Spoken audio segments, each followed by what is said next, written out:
The puppy was shivering. Not from the cold, the Texas evening was mild, but from the way the girl held him, arms tight like she was afraid he might vanish if she loosened her grip. She stood at the edge of the long gravel drive, boots worn thin, eyes fixed on the house at the far end like it might bite. The mansion lights were already on. Luca's heart saw her from the porch. He'd just come back from checking the south pasture, dust still on his coat, when the motion near the gate caught his attention. People didn't wander onto his land by accident. Not anymore. Not since everyone in 3 counties knew who owned it. The richest cowboy in the region, the man with no family, the man who kept to himself. He walked down the steps slowly, not wanting to scare her. She saw him anyway. Her shoulders stiffened. She looked ready to bolt. I won't take much time," she said quickly before he could speak. Her voice cracked on the last word. "I just please." She knelt and set the puppy down on the gravel. The little dog immediately tried to crawl back into her arms. "No," she whispered, tears spilling despite her effort. "You'll be okay. He's good. He listens. He just needs food and—" She pushed the puppy gently toward him and stood, already turning away. "Please take my puppy," she said, not looking back. "I can't keep him." Lucas frowned. "Miss." She froze. "I didn't say you could leave," he said, not sharply, just firmly. She hugged herself. "I don't want trouble." "Then stop making it," he replied calmly. "Why are you here?" Silence. The puppy whimpered and pawed at Lucas's boot. He bent, scooped the little thing up easily, then looked back at her. "You're shaking," he said. "That's not about a dog." Her lips trembled. "If I stay longer, I'll lose my nerve." Lucas studied her the way he studied horses, looking past fear to see what was underneath. She was thin, tired, too young to look that defeated. "Who's after you?" he asked. "No one," she said too fast. "Who sent you away?" Another pause, then a whisper, "Everyone." The word landed heavy. Lucas turned and started back toward the house. She stared at him, confused. I said I'm leaving." He stopped halfway up the path and looked over his shoulder. "I heard you," he said. "I just didn't agree." She swallowed. "Sir, I only asked you to take the dog." He glanced at the puppy, who had already settled against his chest like he belonged there. Lucas's voice dropped, gentle but unmovable. "You stay too." Her breath hitched. "I can't." "You already did," he said. "You walked onto my land, that's a choice." She shook her head. "I don't have anything to offer." Lucas smiled faintly. "Good, neither do I." That night, she slept in the guest room with the puppy curled against her ribs, afraid it was all a mistake that would vanish by morning. But morning came.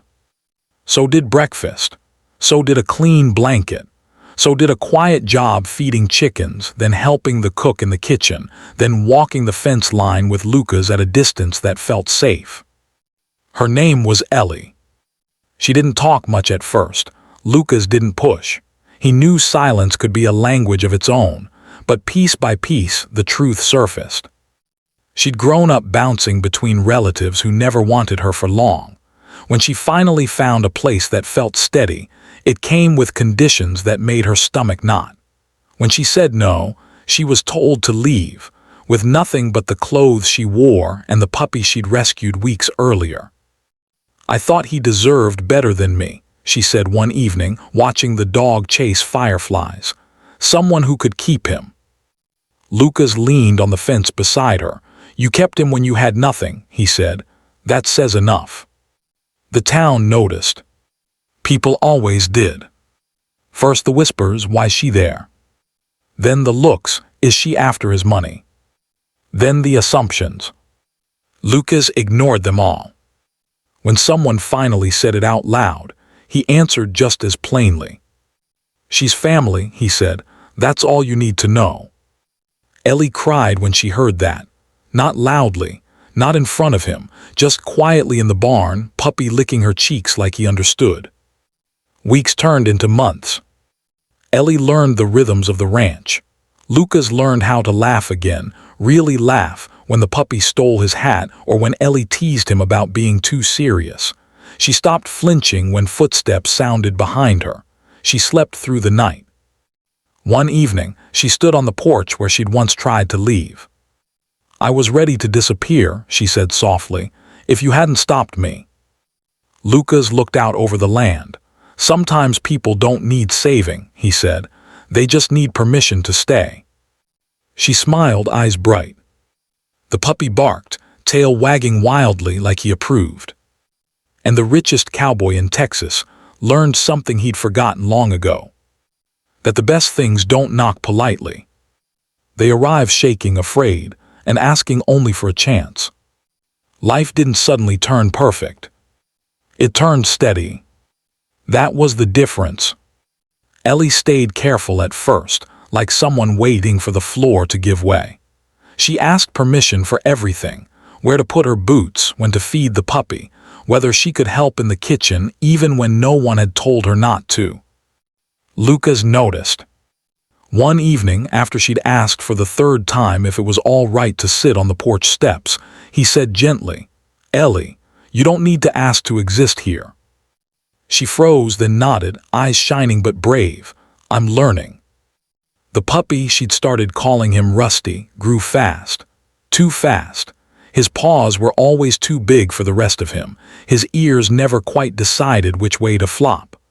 Lucas pretended to scold him when he tracked mud through the house, but Ellie caught him sneaking treats when he thought no one was watching. The ranch hands warmed to her slowly. Not everyone trusted a quiet girl with a sad past and no papers to speak of.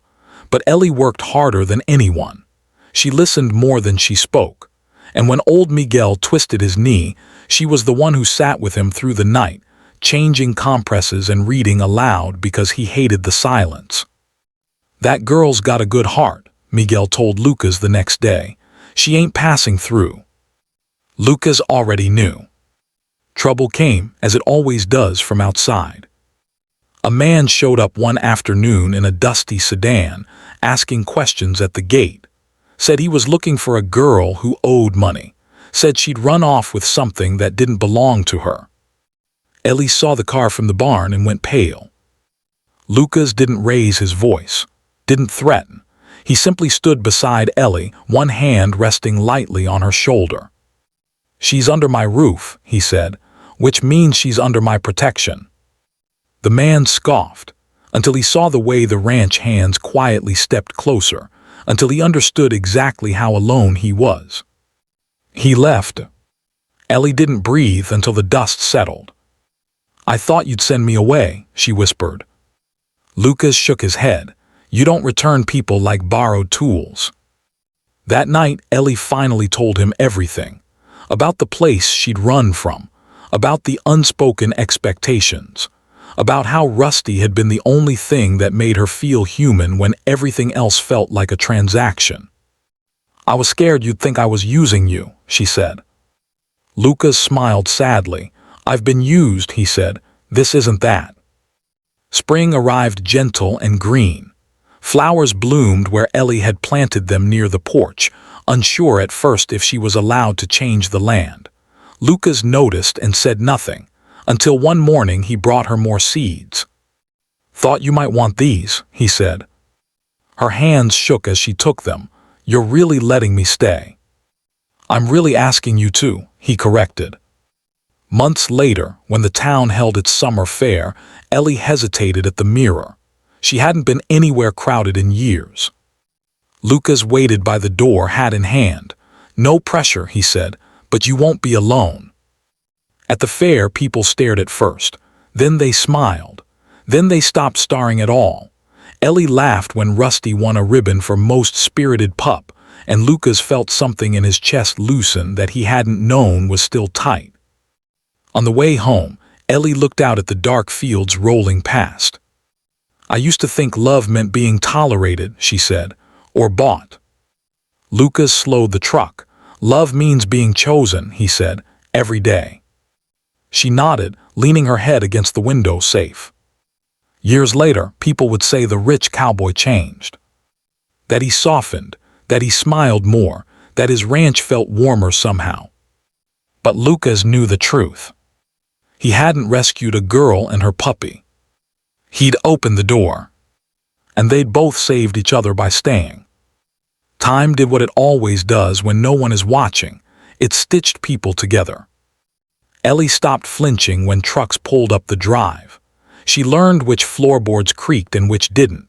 She learned Lucas's silences, too, the good ones when he was thinking and the heavy ones when old memories crept in after sunset. She learned how to meet those moments without fear. Sometimes she just sat beside him on the porch, Rusty stretched between them, the land breathing slow and wide in front of them. No questions, no fixing, just presence. That was new for both of them. Lucas, for his part, learned how to share space again. He hadn't realized how much of his life had been built to keep people at a distance. Big rooms, long fences, rules that made sure no one stayed long enough to matter. Ellie dismantled those walls without ever touching them. One evening, after a long day, Lucas found her in the old study, the one he never used, cleaning dust from the shelves. "You don't have to do that," he said. She looked up a little embarrassed. "I know, I just wanted it to feel lived in." He nodded slowly. "It does."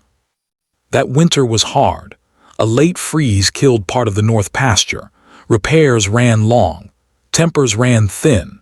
When Lucas came home exhausted and sharp-edged, Ellie didn't disappear like she once would have. She handed him coffee. "You don't have to be strong all the time," she said quietly. He stared at her, something unsteady in his chest. Then he sat, and for the first time in years he let himself rest. The town changed its tone. People stopped calling Ellie that girl. They started calling her by name. When the schoolteacher fell ill, Ellie helped organize meals. When a storm took out power on the East Road, she showed up with blankets and a generator without being asked. Belonging, it turned out, was contagious. One afternoon, Lucas found a folded paper on the kitchen table. Ellie stood nearby, hands twisting. "It's official," she said. "I found my birth records. There's a program. I could go back east, get training, a job." Lucas felt the old instinct flare, to protect, to keep, to close the gate. Instead, he nodded. "What do you want?" She swallowed. "I wanted you to know first." They sat with it for days, weeks.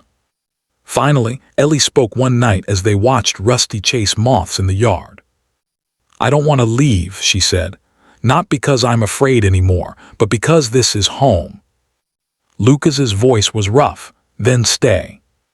She smiled, tears bright but steady. "I will." Years later, a photograph hung in the hallway. Ellie standing on the porch, Rusty older and grayer at her feet, Lucas beside her, not towering, not distant, just there. The house behind them looked different then, softer, full. People would still say, "He took her in." But those who really knew the story understood something deeper. She didn't arrive asking for rescue. She arrived asking for safety, for her puppy, for herself. And a man who thought he had everything learned that the rarest wealth of all is this. A door opened without conditions. A place where staying is not a favor. And family is built quietly daily. By choosing each other again and again.